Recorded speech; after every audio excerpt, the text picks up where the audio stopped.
परेशान क्यों दिख रहे हैं? परेशान तो रहूंगा ना। फिर एक बेटी का बाप जो ठहरा, पार्वती, अब उसके हाथ पीले करने का समय आ गया है।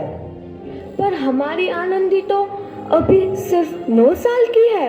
अभी तो उसके पढ़ने लिखने और खेलने कूदने के दिन हैं। देख पार्वती, लड़कियां बद होती है और जितना जल्दी इन्हें घर से विदा कर दे उतना अच्छा है। कल से आनंद पढ़ाई लिखाई बंद। पर बाबू, इसमें क्या गलती है? आप मुझे पढ़ाई करने क्यों नहीं देते? तेरी गलती है कि तू एक लड़की है।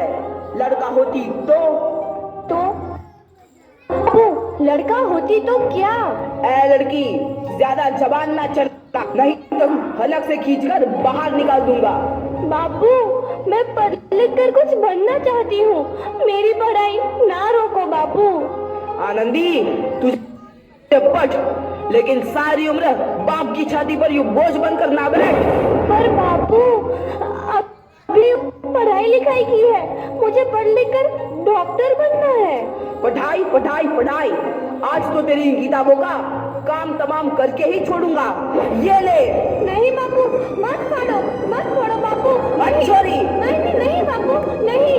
बाबू, ये तुमने क्या किया? तुमने मेरी इन किताबों को ही नहीं फाड़ा बाबू, मेरी किस्मत फाड़ दी, मेरी किस्मत। ये कापी किताबें ना सिर्फ छोरों के हाथ में अच्छी लगती है, लड़कियों के हाथ में तो सिर्फ मेहंदियत। पर बापू, मैं लड़की हूँ तो क्या हुआ? लड़का और लड़की तो हमारी दोनों आंखों के समान होते हैं। चुप कर आनंदी, और यह एहसान मान कि अब तक जिंदा है तू। कहीं बचपन में गला दबाकर मार दिया होता तो यह तेरी बकबक नहीं सुननी पड़ती आज।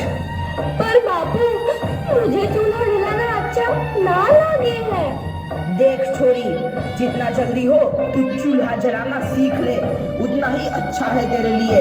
और हाँ, तेरा ब्याह तो होगा, वो भी कल के कल। अबला जीवन है तुम्हारी यह कहानी, आंचल में है दूध और आंखों में है पानी। मुझे माफ कर दे बेटी, तेरे बापू के जिद के आगे मेरी एक न चलेगी। माफ कर दे बेटी, मुझे माफ कर दे। मात्र 9 वर्ष की छोटी उम्र में आनंदी का विवाह गोपाल राव जोशी से हो गया। बाल विवाह एक सामाजिक कुरीति है और इस कुप्रथा का शिकार होना पड़ा आनंदी को। 5 वर्ष बाद आनंदी 14 साल की हो गई है। उसके घर एक शिशु ने जन्म लिया है। देखते हैं आगे क्या होगा। दीजिए मुझे। उठो बाबू, आंखें खोलो, तुम्हें तुम्हारी माँ बुला रही है। आंखें खोलो। नहीं, अंधविश्वास है।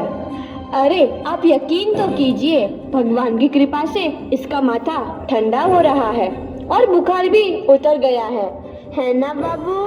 देखिए। दीजिए मुझे। उठो बाबू, आंखें खोलो, तुम्हें तुम्हारी माँ बुला रही है। आंखें खोलो, देखिए ना इसे क्या हो गया है, आंखें भी नहीं खोल रहा। आंखें खोलो बेटा, आप चुप क्यों है?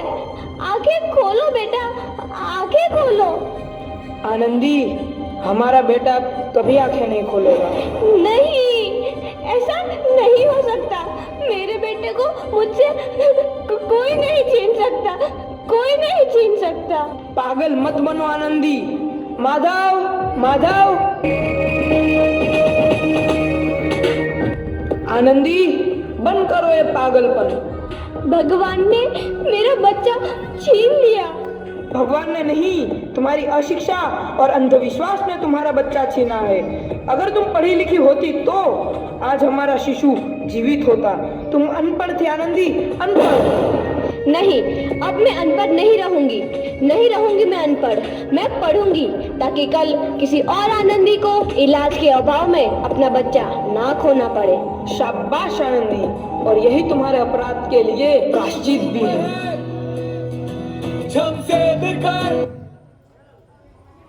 शिक्षा वृत्ति मिली है, ये लो तुम्हारे अमेरिका जाने की टिकट। मुझे शिक्षा वृत्ति मिल गई, मैं अमेरिका जा रही हूँ। पर ये सब मैं अकेले कैसे कर पाऊंगी? हिंदी, अपने आप को इतना कमजोर क्यों समझ रही हो? फिर इतना अपने का क्या फायदा? तुम अभी गवार की गवार नहीं हूँ मैं अब गवार। करते हैं बाद में।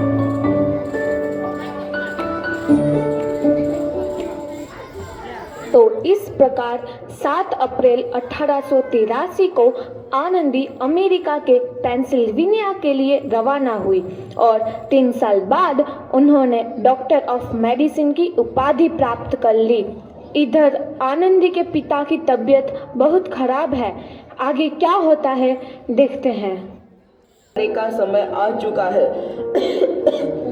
अब मैं नहीं बचूंगा। ऐसा मत बोलो। शहर के सिटी हॉस्पिटल में अमेरिका से डिग्री लेकर कोई बड़ा डॉक्टर आया है। एक बार वहां चलकर दिखा लेते हैं। हाँ सही बोला भैया, कम से कम दिल को तसल्ली तो मिल जाएगी। हाँ हाँ, चलो चलो जल्दी हॉस्पिटल चलते हैं।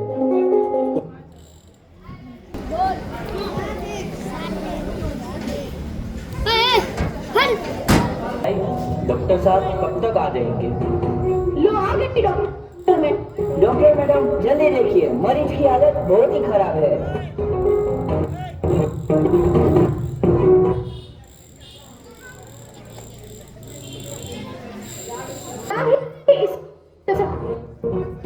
बोलो डॉक्टर साहब कब तक आ जाएंगे? लो आ गई डॉक्टर मैडम। वचन? ये कैसा वचन? अरे डॉक्टर से मुझे बचा ली, मुझे मिलना है डॉक्टर साहब से।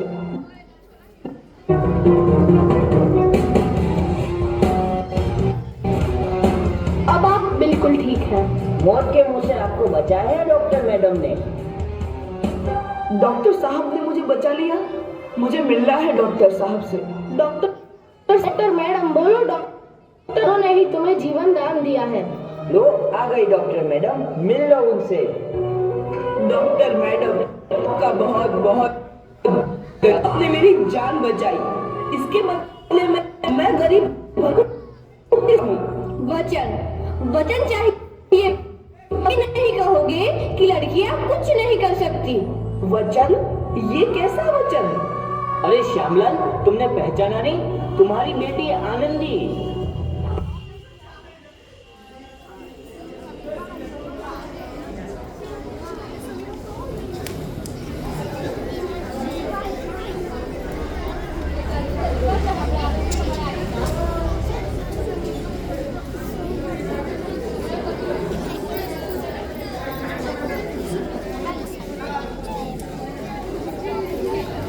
जिंदगी काला कर देना चाहते थे।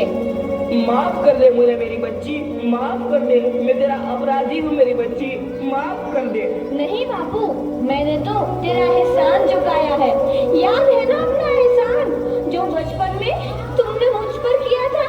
ताने सुना सुना कर जीते जी मार डाला था मुझको। अब बोल, और किस किस को मारेगा? आनंदी बेटी, मुझे माफ कर दे मेरी बच्ची, मैं तेरा गुनहगार हूँ। बापू, आपने ही तो बोला था किताबें सिर्फ बेटों के हाथ में अच्छी लगती है, बेटियों के हाथ में तो सिर्फ मेहंदी। बेटों और बेटियों में फर्क करना तो आंखों में फर्क करने समान है। एक का पढ़ना और दूसरे का ना पढ़ना सामाजिक अंधकार है बापू, सामाजिक अंधकार। उपकार मांगता हूँ मैं तुझ जैसी बेटी का, जिसने सारी उम्र मुझसे कुछ ना मांगा तो सिर्फ बराबरी का दर्जा।